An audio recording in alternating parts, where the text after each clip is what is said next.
All right.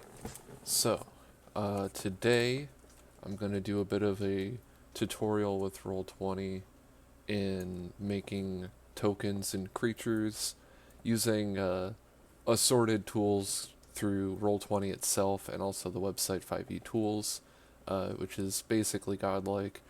Um, but outside of that, generally this is for people who know how to use Roll20 on a very basic fundamental level and want to kind of learn a good process to kind of just pump out characters and enemies uh, in different ways using different tools that the site actually has to offer. Um, so first, I wanted to start out by making a creature based off of something that is in the compendium.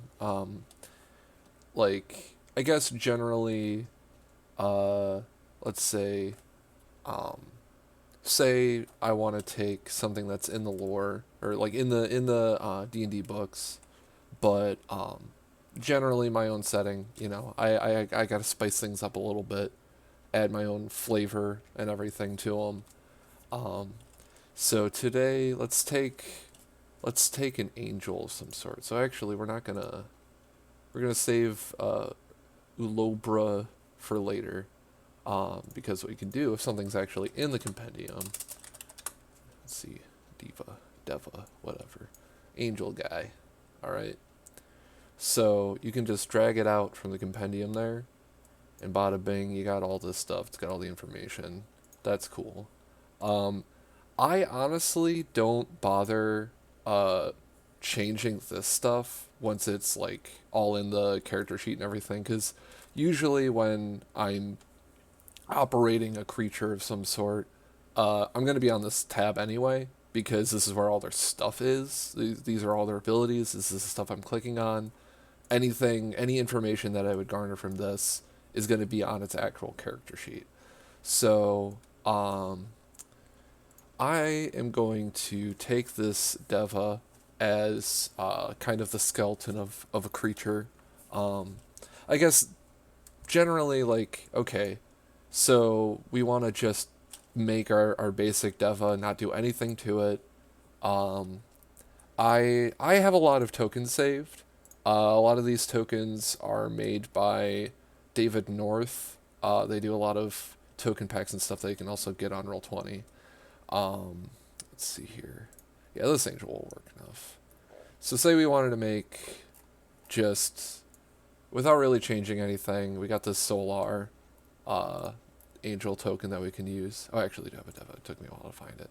Um, but like we could just use this guy, and I'll put it into um, my journal. Can be edited by me. Only I see it because I'm the one that runs things. Um, so we'll just use this guy. We're gonna change it anyway. So, um, say you just wanted to make this guy just nothing really different. Medium celestial. Keep it the same size. Um, so you would just kind of. I like to just put the token or the set the avatar as what I would plan on using for the token's image. So for in this case, say we're using this and we're going to use this. Not do anything, change really anything. Um, you just go on, double click on that guy, uh, and just to have everything presented, what you need, you gotta check the nameplate to make sure the nameplate shows up. Player permissions, make sure you check this because you'll see the nameplate, but your players won't. So if you want them to, I guess, have that information of the titles of things, generally I like to present that because I want people to kind of uh, learn the different names of the different monsters, at least as I refer to them in our sessions, so people can kind of start making those associations between enemy types, enemy abilities, that sort of thing. But that's me. That's going big like game designer brain. That's generally just how I operate things. You don't have to. But anyway, generally, say you want to have their nameplate visible, make sure you set player permissions to see. Similarly with their health, This will player permissions for the bars. They will see the bar but not the number.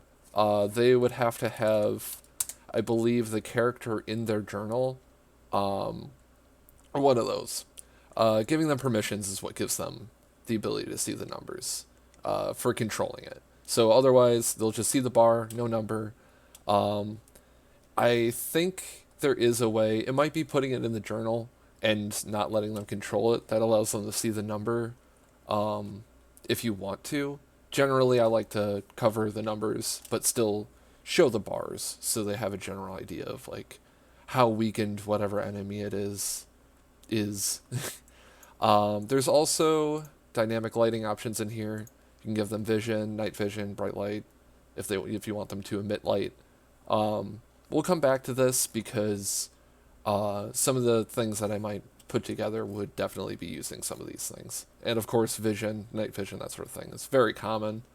But for now, yeah, if this is all you want, is just health bar, name, nothing else, then make sure you select the token and then click here to use selected token. And now whenever you pull that out, cool, you got a devo ready to go. But another thing to remember is, since this is tied to specifically this deva in your creature list, so to speak, that also means that these are all the same guy. So if you wanted to have 3 different devas, you can do 2 things. You can either make like just duplicate this and then make devo like 2 and 3, and remember to, once you do that, you're gonna have to remove this token and link the new one that's under the right name and everything, because otherwise it'll just pull out this same token that's, its own entity that can be linked to different things on the list here. So one of the most important things about that, though, is tracking their health. So I actually ran into this problem when I first started using Roll20, and I wanted to have a bunch of goobers. They're just like a bunch of knights that all had like the same stats pretty much. And I went to like subtract health from one, and oh no, it subtracted it from all the others. So one thing you can do if you want to make these into a sort of generic enemy that you want to just be able to pull out, you don't care about them looking different because they're just mobs or ads or creatures that don't really need to look different necessarily. What you can do is go on up to none/generic token. Make sure you set it to control by just whatever you go by for your DM name, or just your name, whatever. And if you do it like change from them, it'll have all this stuff in still. It'll still have this. But the thing that's important to note is that since this is just now a generic value that is on this token, because it's not tied to an attribute or anything, or an attribute, if you try to go and do like the subtract from here, it won't work. So you got to remember that you got to do math. But generally, if you're making a bunch of mobs, they won't have a whole lot of health, or generally like they'll die in a couple hits or something. So you don't have to do a whole lot of math constantly through all the different ads and everything. At least it's smaller math.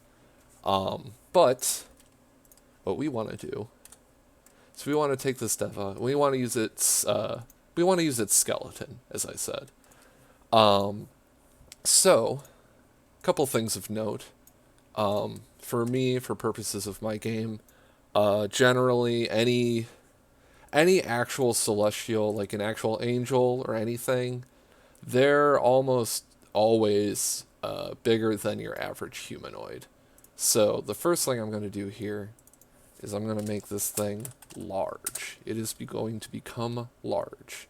And another thing is, since my plane is very centered on angels and demons, and all deities are one or the other, more or less, I guess I'll say most, but I digress. There's a lot of different varieties of angels and demon alike. and they all take after the big archangels and archdemons and everything. So I think that I want to take this Deva and I want to make it. You know what? Let's roll the dice because I'm indecisive right now, and we're just doing this off the cuff anyway. So number 5. I didn't have a list in my head. So, just looking at what I have to work with here. Trying to think of what like speaks to me thematically the most out of my own personal lore. Um, but nothing's really calling to me, you know? And I'm gonna definitely, this is gonna be a part of it here, because this is part of the experience. It's thinking through it, trying to figure out, because me, I'm very visual. I'll actually show off some of my tokens here. So as I said, a lot of these are from David North. This one is not. Some of these aren't. Some of these are just transparent images from games. This is magic art. Like, you know, my stuff runs the gamut, but generally, I feel like most people are going to run into similar cases of like just kind of using what they got to work with. Some people, maybe not so much. Maybe they really want to just stick to one aesthetic and they don't want to deviate at all, or they have the abilities to make all these tokens themselves. Um, okay. Okay. So you might be asking, you know, why you got snakes in your celestials here. One of the archangels is an archangel of deceit, and they got a lot of snake motifs. That's also why we got our boy Gwendolyn here. Generally, a lot of their aesthetic can be kind of pulled from this lad right here. A lot of pure white robes, a lot of like, you know, you got your sun motifs here, but it's all undercut with like, you know, serpentine things and poisons and themes like that. But unfortunately, we already have a snake lad in our ranks here. So there's not much point in making another one. However, yeah, you know what? Let's use this really important character from a whole story, and let's just use their likeness for some edgy angel, or maybe not an edgy angel. Maybe more of a force of nature. So since they look like they got lightning cracking off their sword, and they got a flail, I'm starting to think that we could probably use this for one of our storm gods underlings. So this is going to be a Fertina angel. I'm not going to specify or go crazy with like their extra titles or anything, because that'll be a whole conundrum. I'll have to look at my notes again and do all this stuff. So now that we're renaming it, so it's a Fertina angel. We already switched to large. It's going to be lawful neutral, because I feel a deity of the weather, like I said, being a force of nature, as it were, makes more sense to me for them to be a neutral type of party. We'll leave the health alone for now, and the speed, and all these things. We can come back to that in a second. Oh yeah, another thing. I always like to check this box here. Add a Dex 2 tiebreaker. It's just a nice little thing to always have. Just anytime you're rolling initiative, it just helps kind of organize things, and having a tiebreaker just baked into every roll, like, you might as well, pretty much. So, now that we've changed the name, sometimes it doesn't like to save it unless you press enter, or it just doesn't want to save it this time. Roll20 is finicky sometimes. So let's try closing it, opening it again, have it reload. There we go. All right, now we got the name in there. Fertina Angel. Oh, interesting. That's new. Or maybe it's not. But as far as I was aware, you always had to click here, but I guess you can click the name now and it'll roll initiative. So that's handy. Learning something new myself here. But this Fertina Angel. So they're not really the healing types. I guess, a lot of people would typically assume an angel's always going to be pure and divine and in a strictly good way. But not these guys. So we'll remove the healing touch. We'll remove the change shape as well, because that doesn't really matter a whole lot for this creature. Innate spellcasting. This one still will have spells. We'll keep the magic resist. But before we forget, let's go ahead and try to rename this guy. Maybe not. All right. I just wanted to go into the abilities here and rename them. Just so, I usually like to click on the abilities when they come up. So, like, say the angel attacks somebody. Oh, it has angelic weapons. It's going to be dealing extra damage. Watch out. Or somebody hits it with a spell, and I'm like, alright, well, it's going to have advantage on the saving throw because it has magic resistance. Or, the innate spellcasting, that's an example that you don't really have to click on a whole lot. But still, I like being able to click on these, and then they have, accurate names in the descriptions and stuff, because, just little details of like, oh, I'm attacking with this Fertina Angel, and then, oh, a Deva, oh, right, you did this, and this is this thing. It's just like a small detail that I guess can pull people out, if just for a second. Well, it's not letting me freak around with this guy, so for now, we're going to skip around. Let's see. What's a crazy creature that exists in the bestiary that, say, you really want to have, let's say a banshee, Classic banshee. Everyone knows a banshee. They're a ghost what screams at you.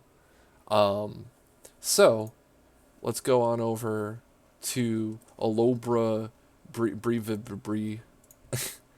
Well, first of all, I want to show something. So, a lot of stuff that is in the monster manual is on the compendium, but it's all just the SRD stuff, which leaves out a lot of just seemingly arbitrary inclusions, such as our classic banshee. As you see here, it is in the monster manual, page 23 even. But not in the compendium. So we can't just drag it out and give it some nice art. We got to make our own banshee. So go to create NPC. I'm sure you know all that. But we gotta name it banshee and everything. Medium, undead. All right, here, get ready for the technology. The technology of the week. You select that, you Control-C that, and bada bing, you paste it in there. Oh, it's got 12 AC, natural armor, whatever. Actually, it doesn't. It's just because of its dex stat. No natural armor. You get your hit points 58. This is an amount, speed, and you just, copy paste. Same stuff, just bring it in. And then, stat line. So if you're working with 5e tools, you can also give yourself a little pop-out window. Or alternatively, this is something I actually didn't think about before, you can pop out this window and then go on over to your 5e tools tab and just, you can just look at all the information right there, so you don't have to be hopping between tabs too much. So they got 1 strength, tab, 14, leave the con alone, 12 intelligence, 11 wisdom, 17 charisma. And they got the saving throws, 2 in wisdom, 5 in charisma, 2 in wisdom, not intelligence. God damn it. Alright, 2, and 5. And what tends to be a pretty big entry are these. Again, just copy paste. Just copy paste it all over. That's all you got to do. Because, you can help, like, if you really want to just type it all in to, help get your fingers good at typing and all that. But, I don't know. Save yourself time. Work smarter, not harder, I suppose. And I guess if you're also like me, and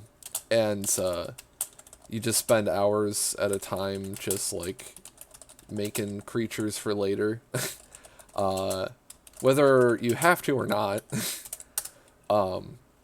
it definitely makes that work go by a lot faster, a lot smoother, and just generally when things go a lot smoother, it's more of a breeze to get through. It's not troublesome. You don't need to make your experiences with Roll20 a nightmare because there's really no reason for it to be. Especially with, generally the things that they've added to Roll20, the things they've done with it over time, and just all the things you can do like this to make your job so much easier when Roll20 itself presents you with a problem. Well, it prevents you with a problem. I guess that kind of makes sense, to get prevented by a problem, but that doesn't make any real sense. But yeah, so while I was blabbering on, I was just copy pasting these abilities in. One thing you can do with anything that has dice rolls, you can put it into their actions if you really want to have it roll the die for you when you use that ability. In this case, I left the incorporeal movement here because it's not an action. It's a static ability. That's where these should be, just on a stat block generally. But on Roll20, sometimes I like to put things in the actions just because by default, say it's not an attack proper, we wanted to put incorporeal movement in here. I'll just movement, because I'm going to delete this after, so whatever.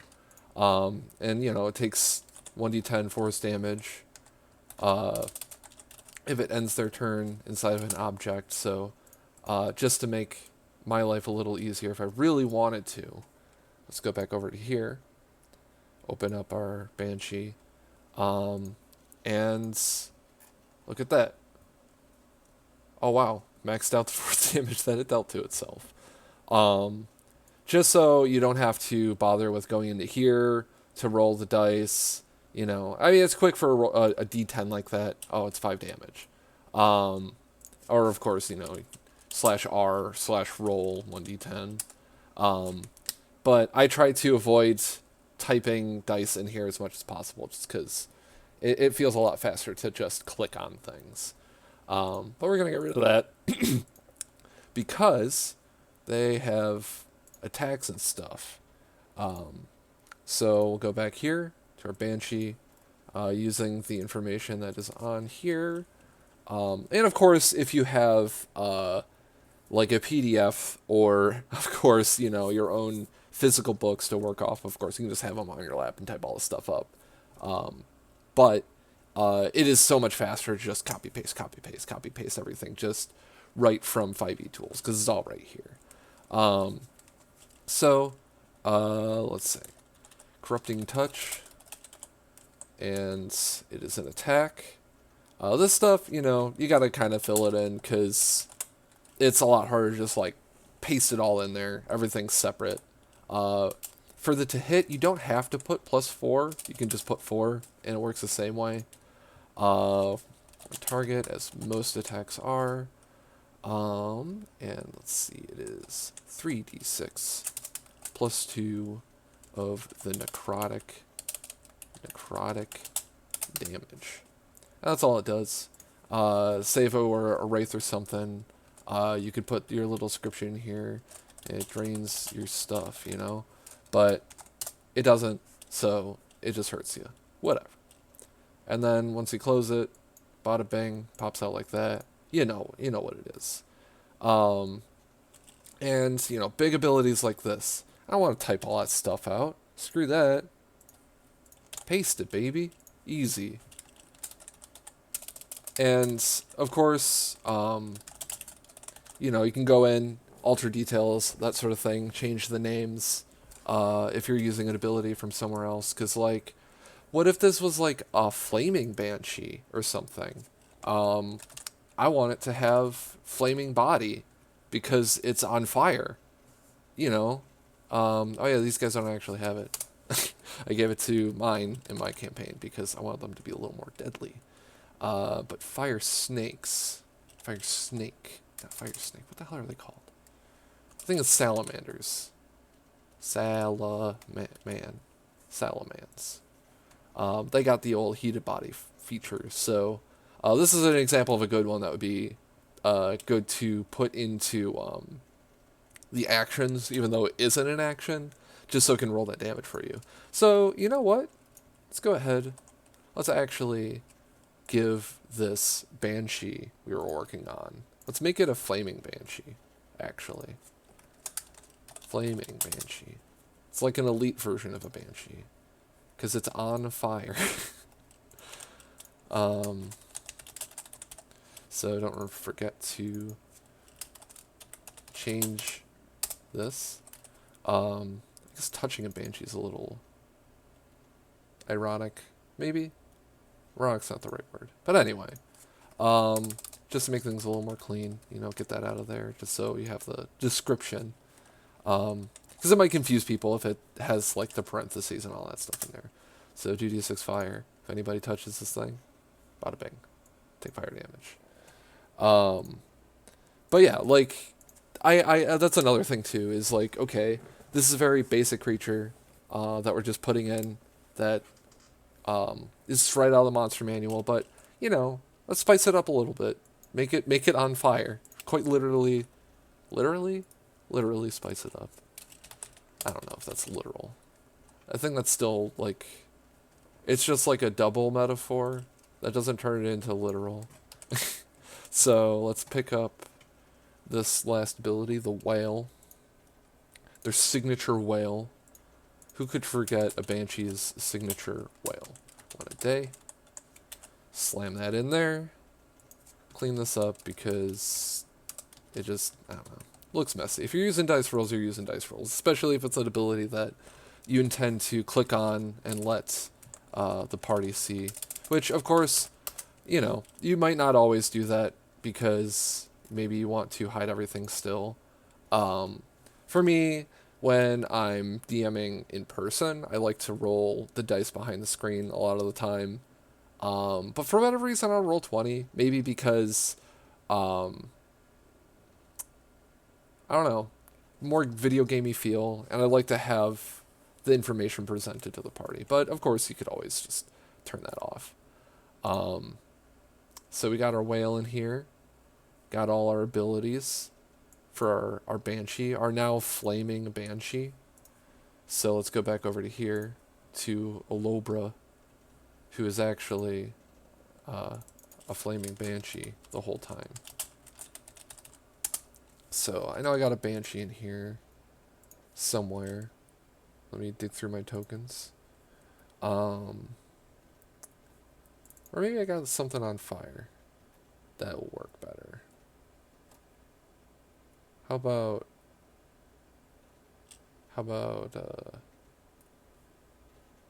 this thing?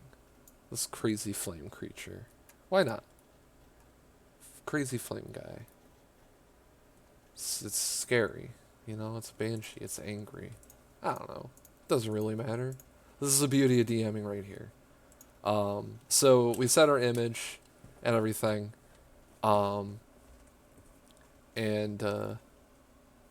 Let's close that and reopen it because it's giving me the freak out. Still, we good? You good, Roll20? Alright, I don't think it likes what I did to this banshee. So, let's come back to this thing. Alright, cool. Now all these things are open. Let's go ahead and let's let the flaming banshee like cook for a second, I guess.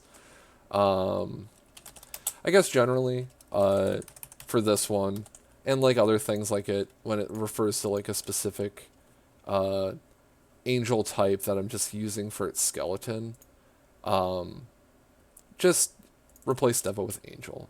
You know, it's not that big a deal. Um, and it's not going to let me close these. That's cool. Maybe it will if I pop it out. No. All right. So that one still got to cook for a second. Let's check on the Flaming Banshee. All right. It's not opening. Cool. All right. Well, I think this is a good opportunity to make a character. Let's see here. All right. I wanted to check if I had any like unfinished characters I want to add to here because this is my cool little zone for D&D lads. I can always just be making dudes. So let's make a character. Yeah, Amiap Queckrod. Yeah. Let's make this available for all players to enjoy. So let's just get some random art here. Yeah, for Amiap. It's this goblin creature. So I'll show you an example of like if you want to have a different portrait than you have for a token. It's really not that different. The only other thing is just, you know, you put the art for the token on and then you just link it, but we'll get to that in a second. So we save our stuff there. Create. Edit directly. We'll leave all the stats 10. We'll make them 10th level. See, they're gonna be a paladin. How about paladin? How about I can actually choose artificer. That's wild. Now let's go ranger. All right, ranger. Their subclass. They're gonna be beastmaster because they're on epic actually, and their race is going to be goblin. Their subrace is also goblin. Are they gonna be a goblin? No, they're just goblin. All right. Alignment, chaotic, crazy. Background. How about they were a soldier? Grizzled goblin of war. All right. So let's just put down some numbers here because it doesn't really matter. They're a ranger. Well, you know, actually, since we're making a creature, we're trying to show the process. Again, over to 5e tools, the magical 5e tools. So let's just go ahead and use the alternate features. Thank you, Tasha's, for saving Ranger's life. So since this character is 10th level, for making a character sheet for someone else, I tend to avoid putting in the extra stuff down here, unless it is a character that you intend getting to those levels. Because otherwise, say right here, the 1d4, I would just put in the text 1d6 without having all the extra stuff here. So let's copy this, give them their first ability. Oh, favored foe. Yes, class. Ranger. And then bada bing, post it in there, and then you just swap that. So with this, that's looking to me like a damage modifier, if I ever done seen one. So let's go ahead. Let's give this guy a longbow.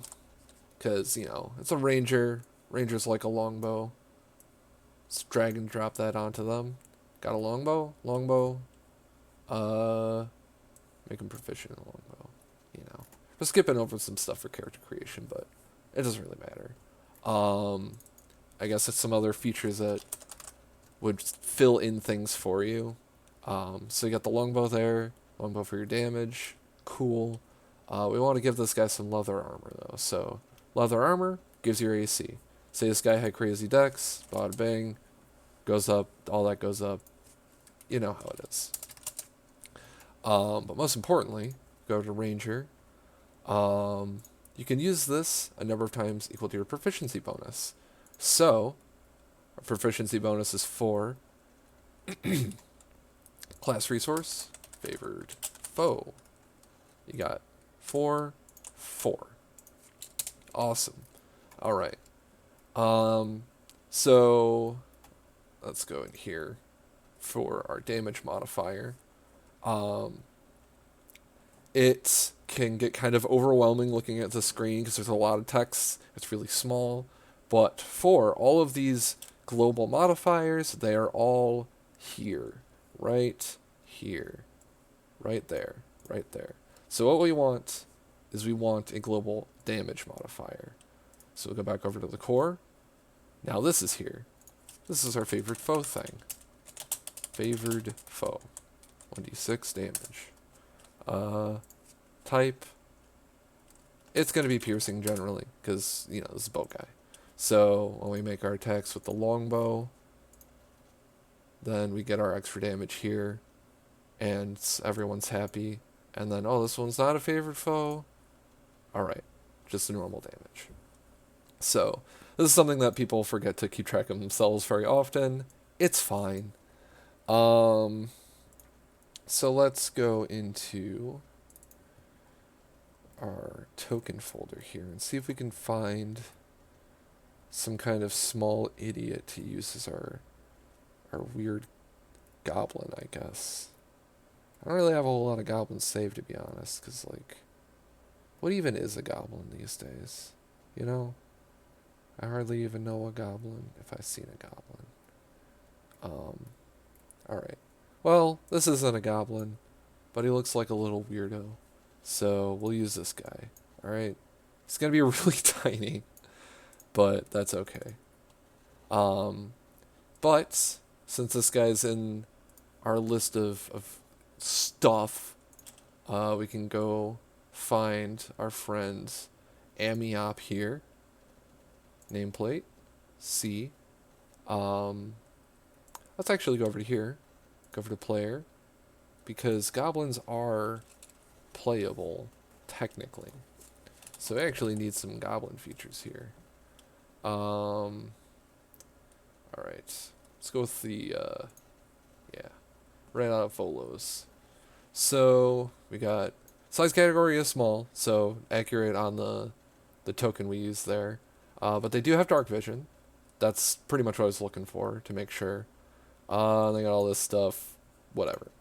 But, importantly, you know, like any other ability, we can copy-paste this. So go back over to here, just so we remember. They got dark vision. Dark vision. Goblin. And you just paste that in there. Bada bing. Now you got a reminder. So we want to go over to vision, to vision, to vision. Night vision. Up to 60 feet. There we go. Cool. But also, we're not done with this creature yet. So we got our HP like normal, put that in at 50. But, we also have our class resource. So, just hold down CL, get down to class, except I freaked it up. Go down to class resource, 404. Make sure we see that.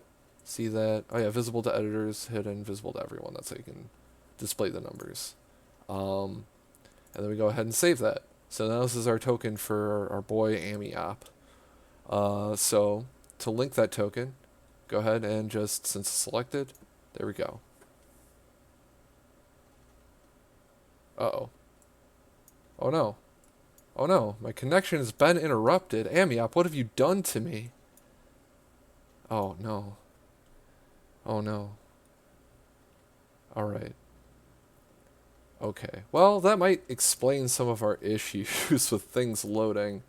Well, I'm gonna end it there. And once I have an internet back, we'll finish this up.